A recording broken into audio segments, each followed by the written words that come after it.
Hi everyone, dear teachers. Today I'm going to show you how to use the stream page on your Google Classroom. So here I'm in my demo class again, and basically here, as soon as you log into your page in your classroom and come to your home page, it brings you to this stream page anyway.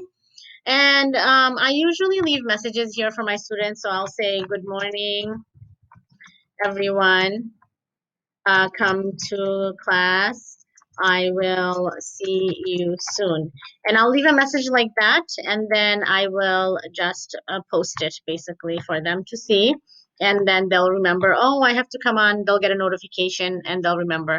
So I use this page for, news briefings and meeting updates and things like that.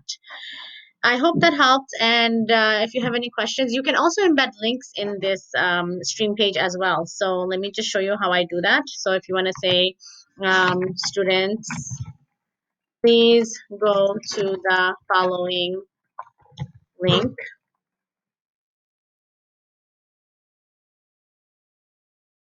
You can do that for your students and you post it and they'll get to see that message.